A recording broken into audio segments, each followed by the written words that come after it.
கண்ணெதிரே தோன்றினாள். அதுக்கு அந்த ரத்தனமும் இப்ப அந்த ஆளோட கதையை முடிச்சா தேவையில்லாம சீதாவோட விஷயம் எல்லாம் வெளியில வரும்னு சொன்னான். அந்த ஆள்னா யாரு? சரியா தெரியல இன்ஸ்பெக்டர்.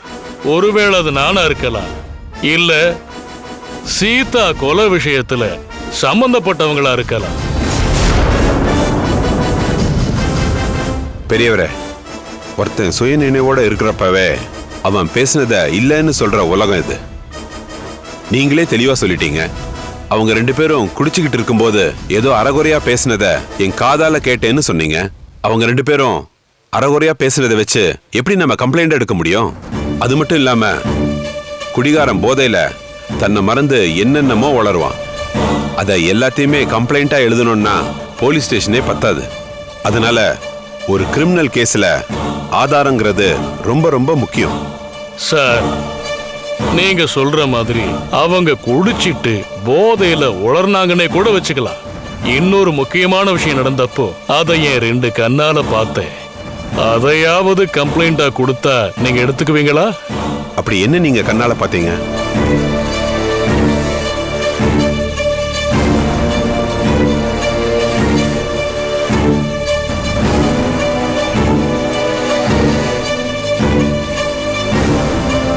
பெரியவரே, இப்ப நீங்க சொன்ன விஷயத்த அப்படியே ஒரு கம்ப்ளைண்டா எழுதி கொடுத்து அதுல சைனும் பண்ணிருங்க.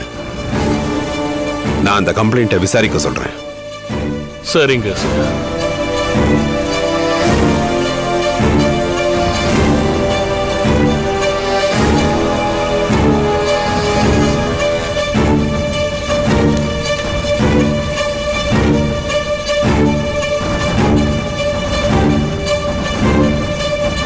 சார், இது என் பேத்தியோட வாழ்க்கை. ரொம்ப நல்ல பொண்ணு சார். அவளை பைத்தியம்னு சொல்லி மென்டல் ஹாஸ்பிட்டலுக்கு அனுப்பி வச்சுட்டாங்க. திவ்யாவும் என்னோட இன்னொரு பேத்தி மாதிரிதான். அவ தப்பே பண்ணாம இப்ப ஜெயில இருக்கா. இது எல்லாத்தையும் சரி பண்ணணும்னா இந்த ஒரே ஒரு கம்ப்ளைண்டால மட்டும்தான் சார் முடியும். இன்ஸ்பெக்டர் சார், நீங்க தான் பெரிய மனசு பண்ணி எங்களை மாதிரி ஆட்களுக்கு உதவி செய்யணும். கவலைப்படாதீங்க பெரியவரே, சட்டம் தன்னோட கடமையை சரியா செய்யும். நான் கண்டிப்பா இதை விசாரிக்கிறேன். இப்ப நீங்க போயிட்டு வாங்க. ரொம்ப நன்றி சார். வாங்க.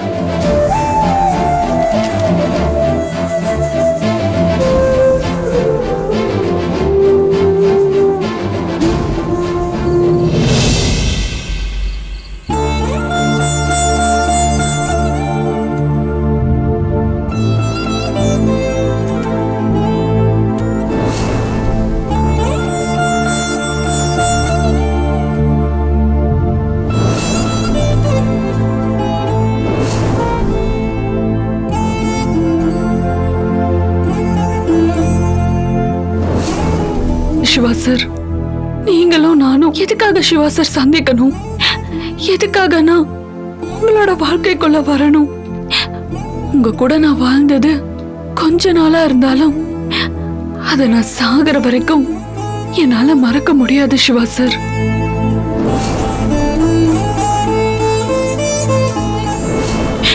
என்னோட கண்ணை பார்த்து பேசுற அந்த கண்ணியமும் எப்பவும் காதலோட பேசுற அக்கறையும் இருந்தா அதை விட ஒரு பொண்ணுக்கு வேற என்ன சார் சொர்க்கம் இருக்க போகுது? ஆனா அந்த சொர்க்கத்தை கொடுத்தது நீங்க தான். இன்னைக்கு இந்த நரகத்துல என்ன தள்ளி விட்டுட்டு வேடிக்கை பார்க்கறதும் நீங்க தான்.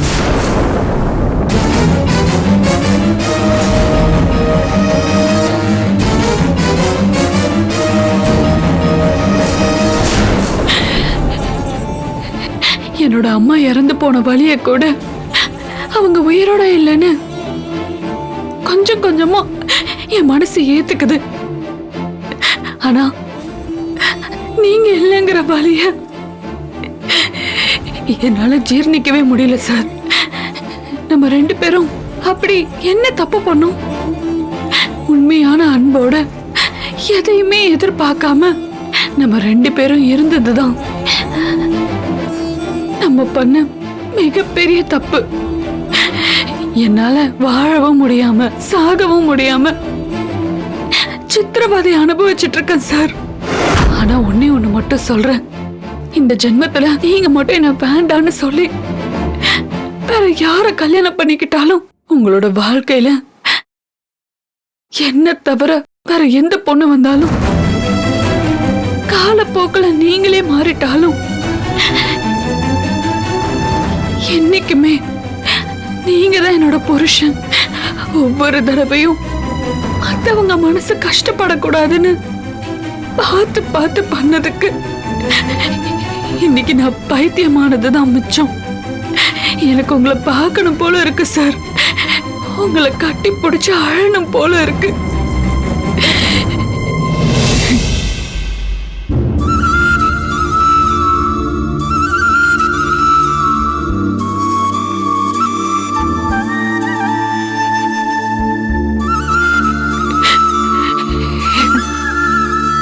சக்தி, எதுக்காக இப்படி அழுதுகிட்டு இருக்க?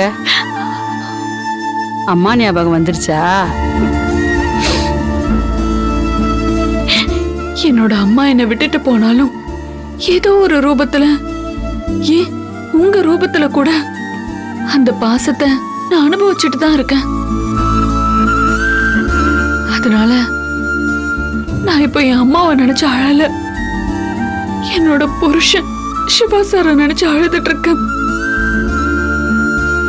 சுட்டு போட்டாலும் சங்கோட நேரம் எப்படி மாறாம இருக்குமோ அதே மாதிரிதான் என் சிவா சாரோட குணமும்.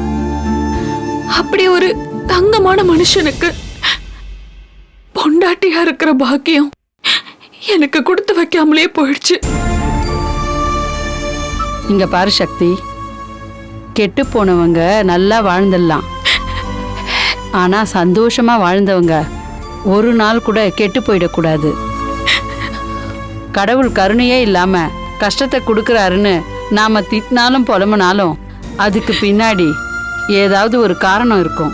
அளவு கடந்த சந்தோஷத்தை நமக்கு திருப்பி கொடுக்கதான் அப்படி ஒரு சோதனையை செய்வான். நம்மளால எதுவும் செய்ய முடியாதுன்னு கூனி குறுகி உட்கார்றவங்க தான் எப்ப பாரு அழுதுகிட்டே இருப்பாங்க. விட்டதை பிடிக்கணும், வாழ்க்கையில சாதிக்கணும்னு நினைக்கிறவங்க எப்பவுமே கண் கலங்க மாட்டாங்க. அடுத்தடுத்து எந்திரிச்சு தைரியமா ஓட ஆரம்பிப்பாங்க. நீங்க சொல்றது எனக்கு புரியுது பாட்டி. ஆனா என்ன சுத்தி நடக்கிற அந்த பிரச்சனையில என்னால எதை பத்தியுமே யோசிக்கவே முடியல. நீ ஏன் சக்தி அந்த பிரச்சனைய உன்னோட பிரச்சனையா பாக்குற? அது நம்மளோட பிரச்சனைன்னு நாம யோசிச்சாவே அதுக்கு தீர்வு கிடைக்காது.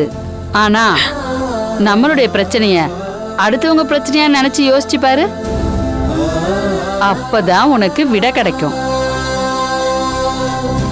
வாழ்க்கையே விரக்தியாகி வெறுத்து போன மனநிலையில இருந்தா சின்ன கஷ்டம் கூட ரொம்ப பெரிய கஷ்டமாவே தெரியும். ஆனா அதையே கொஞ்சம் தூரமா தள்ளி வச்சு பார்த்தோம்னா எவ்வளோ பெரிய பிரச்சனையா இருந்தாலும் உன் கண்ணுக்கு அது சின்னதா தான் தெரியும். நம்ம வாழ்க்கையில நினைச்சத நாம அடைய முடியலனா அதுக்கு காரணம் மத்தவங்க கிடையாது, நாம மட்டும்தான். உனக்கு வாழ்க்கையில எந்த கஷ்டம் வந்தாலும் அதுல ஜெயிச்சு போராடணும். எனக்கோ வயசாயிடுச்சு. இனிமே நான் வாழக்கூடிய ஒவ்வொரு நாளும் எனக்கு அது போனஸ் தானே. எப்போ வேணாலும் என்ன வேணாலும் நடக்கலாம்.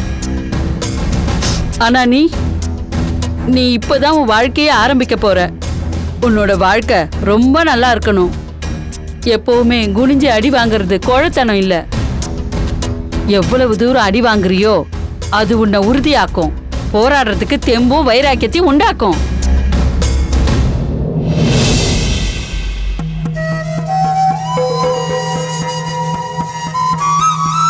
சக்தி, அந்த தைரியம் உனக்குள்ள வரணுமா? நீ போராடணும். அந்த போராட்டத்துல நீ கண்டிப்பா ஜெயிப்ப. அப்பதான் நான் செத்தா கூட என் ஆத்மா சாந்தி அடையும்.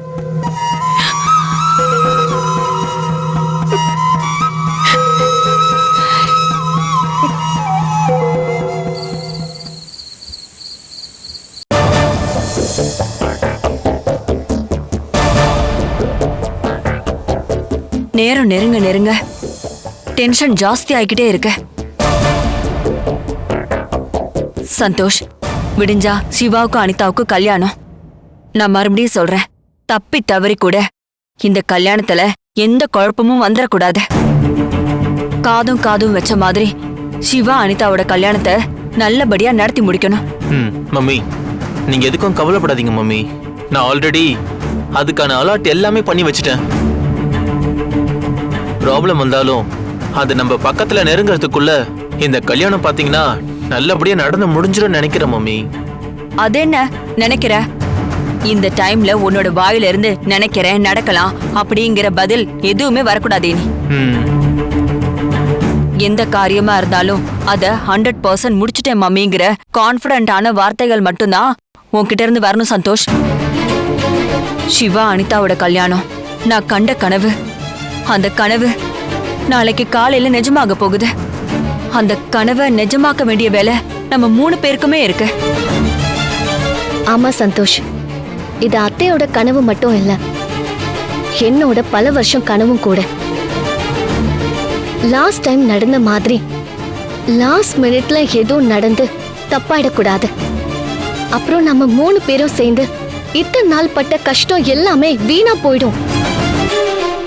அனிதா, இதோட சீரியஸ்னஸ் என்னன்னு எனக்கும் நல்லாவே புரியுது. அதனாலதான் இதுக்கு ஆல்டர்னேட்டிவா கூட இன்னொரு பிளானையும் நான் போட்டு வச்சிருக்கேன். நீ எதை பத்தியும் யோசிக்காம உன்னோட கல்யாணத்துல மட்டும் ஃபோக்கஸ் பண்ணு. கல்யாண பொண்ணோட முகத்துல வெக்கம் தான் இருக்கணும், இவ்வளவு டென்ஷன்லாம் இருக்க கூடாது. சந்தோஷ் சொல்றது கரெக்ட் தான் அனிதா. நீ ரொம்ப கவலைப்பட்டு ஸ்ட்ரெஸ் ஆயிக்காத. நீ கொஞ்சம் நார்மலா இருக்க ட்ரை பண்ண. எல்லாத்தையுமே நானும் சந்தோஷம் பாத்துக்கிறோம். நீங்க யாரு என்ன சொன்னாலும் சிவா கட்டுற தாலி என் கழுத்துல ஏறுற வரைக்கும் என்னால நிம்மதியா இருக்கவே முடியாது. ஏன்னா இதுல எந்த ஒரு சின்ன தப்பு நடந்தாலும் அதுல நேரடியா பாதிக்கப்படுறது நான் மட்டும்தான். அத்த, ஆரம்பத்துல அந்த காங்கேயம் நம்ம என்ன சொன்னாலும் ஒழுங்காதான் பண்ணிட்டு இருந்தான். ஆனா இப்ப என்னடானா நாம ஒண்ணு சொன்னா அவன் ஒண்ணு செய்யறான்.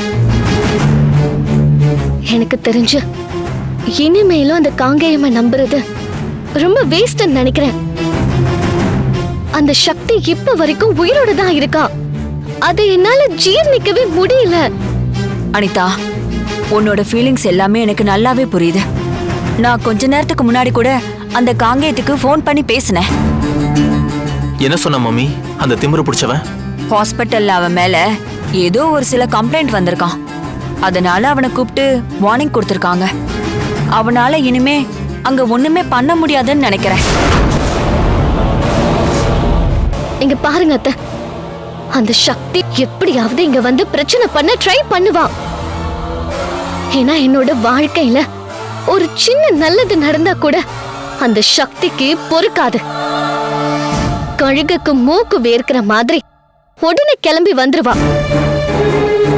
மம்மி, ஒரு விதத்துல அனிதா சொல்றதும் வேல்யூடான பாயிண்டா தெரியுது. நீங்க சொல்ற மாதிரியே அப்படி எதுவும் நடந்துடக்கூடாதுன்னு தான் ஊர் அறிய ஜாம் ஜாம்னு நடத்த வேண்டிய இந்த கல்யாணம் இப்ப யாருக்கும் தெரியாம ரொம்ப சிம்பிளா ஒரு கோவில்ல வச்சு முடிக்கிறதுக்காக பிளான் பண்ணிருக்கோம். ஒரு வழியா ருத்ரா கிட்டையும் நம்ம பேசி பேசி கன்வின்ஸ் பண்ணி வச்சிருக்கோம். அத்தை, நான் சத்தியமா சொல்றேன், நம்ம போடுற இவ்ளோ பிளான் எல்லாத்தையும் தாண்டி இந்த முறை மட்டும் என்னோட கல்யாணம் நின்னுச்சுன்னா என்னால தாங்கிக்கவே முடியாது அத்தை.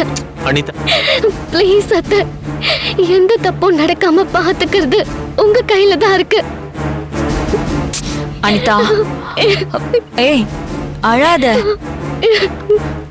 ஃபீல் பண்ணாத, ஒண்ணும் ஆகாது. இங்க பாரு, முதல்ல நீ இப்படி எல்லாம் நெகட்டிவா யோசிக்காத. விடிஞ்சா உனக்கு கல்யாணம். இந்த நேரத்துல நீ இப்படி பதட்டமா அழுதுட்டு இருந்தா அது நல்லாவா இருக்கும்? எல்லாத்தையும் அத்தை நான் பாத்துக்கிறேன். அந்த காங்கேயம் வேலைக்காக மாட்டான்னு எனக்கு நல்லா தெரிஞ்சு போச்சு. அந்த சீஃப் டாக்டர் வேற சக்தியே யாரோ ஏதோ பண்ண போறாங்கன்னு அவருக்கு தெரிஞ்சு போயிடுச்சான். மம்மி, நான் வேணும்னா இப்போ இதுக்கு வேற ஏதாவது பிளான் போடட்டா? ரொம்ப பதட்டத்துல எப்பவுமே நாம எந்த முடிவையுமே எடுக்க கூடாது. எந்த பிளானும் போடவும் கூடாது. இந்த ஓவர் நைட்ல அந்த சக்தியை தீத்து கட்ட நாம வேற ஏதாவது பிளான் பண்ண போய் அது கடைசி நேரத்துல தப்பாகி நமக்கு அகைன்ஸ்டா முடிஞ்சு போச்சுன்னா மனசுக்கு அப்போ ரொம்பவே கஷ்டமாயிடும். அதனால இத வேற யார் மூலமாவோ தான் அந்த சக்தியை நம்ம முடிச்சு கட்டணும். அத்தை, நான் மறுபடியும் கேக்குறேனேன்னு தப்பா எடுத்துக்காதீங்க.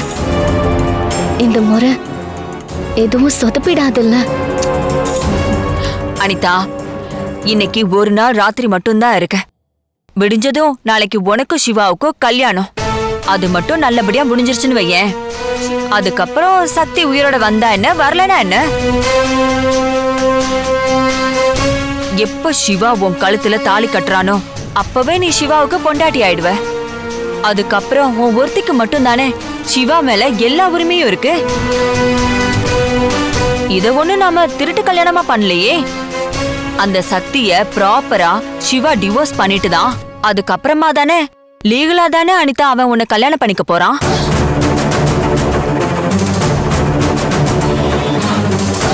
அத்தை, எனக்கு ஒரே ஒரு டவுட், இது மட்டும் கிளியர் பண்ணுங்க. அதுக்கப்புறமா இந்த டாபிக்க பத்தி நான் பேசவே மாட்டேன். நம்ம பிளான் எல்லாத்தையும் தாண்டி ஒருவேளை சக்தி இங்க வந்துட்டானா? கவலைப்படாத அனிதா, உன்னோட பயம் என்னன்னு எனக்கு புரியுது. ஆனா அதுக்கான சான்ஸ் துளி கூட கிடையாது. எப்படி மம்மி நீங்க மட்டும் இவ்வளவு கான்ஃபிடென்ட்டா சொல்றீங்க? சக்தி என்னதான் முயற்சி பண்ணாலும் அவளால கல்யாணம் நடக்க போற இடத்துக்கு வரவே முடியாது. நான் காங்கேயத்துக்கிட்ட சொல்லி அந்த சக்திக்கு தூக்க மாத்திரையோட மயக்க மருந்தே கலந்து கொடுக்க சொல்லியிருக்கேன். இந்த ஒரு வேலையை மட்டும் காங்கேயம் சரியா செஞ்சு முடிச்சுட்டா போதும். எனக்கு தெரிஞ்சு இத காங்கேயம் பெர்ஃபெக்ட்டா செஞ்சு முடிச்சிருவான். இந்த நேரத்துல நம்ம சக்தியை போட்டு தள்ளுறது சரியான முடிவா இருக்காதுன்னு என்னோட உள் மனசு சொல்லுது. மயக்கத்துல இருந்து சக்தி எப்ப எழுந்து உன்னை பாக்குறாளோ அப்போ சிவாவோட பொண்டாட்டியாதான் உன்னை பார்க்கணும். அத்தை, நான் உங்களையும் சந்தோஷையும் முழுசா நம்புறேன். இந்த கல்யாணத்துல எந்த குழப்பமும் பதட்டமும் வராம நீங்க தான் பாத்துக்கணும். அதெல்லாம் எந்த குழப்பமும் வராது. நீ எதையும் யோசிச்சு கவலைப்படாத. எல்லாத்தையும் நானும் சந்தோஷம் சேர்ந்து பாத்துக்கிறேன். நீ முதல்ல ரிலாக்ஸ்டா இரு, ஓகேவா? ரெஸ்ட் எடு.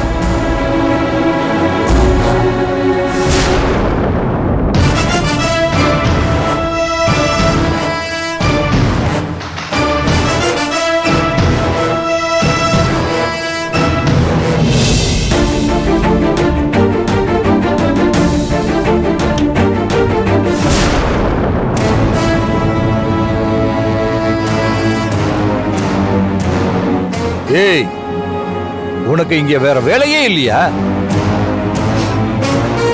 எப்ப பார்த்தாலும் உட்காந்து அழுதுகிட்டே இருக்கிற, சுத்த அழுமுஞ்சியா இருக்கிற. அழுமுஞ்சி அழுமுஞ்சி அழுமுஞ்சி அழுமுஞ்சி. எல்லாரும் மாதிரி தான் உன்னையும் கவனிக்க முடியும். உனக்காக ஸ்பெஷலா யாரு வந்து கவனிக்கவே முடியாது. சாப்பிட சொன்னாலோ மருந்து மாத்திரை குடிக்க சொன்னாலோ என்னால முடியாது முடியாதுன்னு ரொம்ப தெனாவட்டா பேசுறியாமே. ஆமா, தெரியாம தான் கேக்குறேன், உனக்கு இவ்வளவு தைரியம் எங்க இருந்து வந்துச்சு? நீ எப்ப பார்த்தாலும் என்னையே வந்து டார்ச்சர் பண்ணிட்டு இருக்க. எனக்கு மனசு சரியில்லை, எனக்கு சாப்பிட பிடிக்கல, அதனால நான் சாப்பிடல. ஏய், இது என்ன உன் வீடா? என்ன உன் வீடா இருந்துச்சுன்னா உன்னை யாரும் கேள்வி கேட்க மாட்டாங்க. ஆனா இது ஹாஸ்பிட்டல். இந்த ஹாஸ்பிட்டலுக்குன்னு ஒரு ரூல்ஸ் அண்ட் ரெகுலேஷன் இருக்கு. அத எல்லாருமே ஃபாலோ பண்ணித்தான் ஆகணும். ஆமா, நீ மட்டும் என்ன பெரிய மகாராணியா என்ன?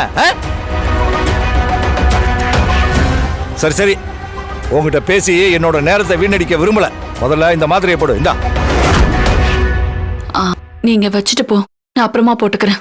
ஏய், என்ன வர வர நீ எனக்கு கிளாஸ் எடுத்துக்கிட்டு இருக்க? நல்லா தெரிஞ்சுக்கோ, இங்க இருக்கிற எல்லாருக்குமே நான் தான் இன்சார்ஜ், நீ கிடையாது. அதை தெரிஞ்சுக்கோ. இங்க நான் சொல்றதான் எல்லாரும் கேட்கணும். நீ சொல்றதையெல்லாம் நான் கேட்கணும்னு ஒன்னும் அவசியம் இல்ல, புரிஞ்சுதா? ஒழுங்கு மரியாதையா இந்த மாத்திரையை போட்டுட்டு தூங்கு. இல்ல என்கிட்ட அடி வாங்கிய சாகுறியா? சொல்லு.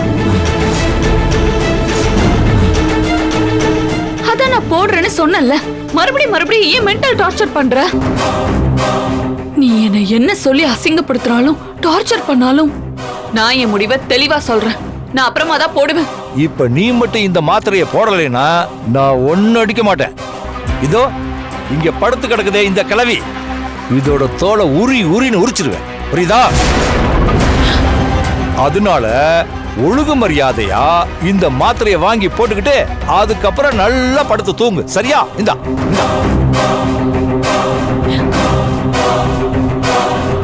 இந்தாடி, வாங்க வாங்க,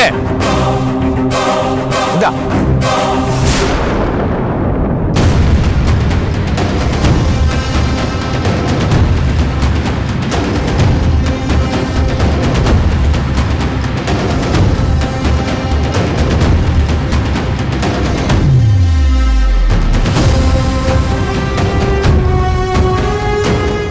ஏய், என்ன மாத்திரையை பார்த்துக்கிட்டு இருக்க?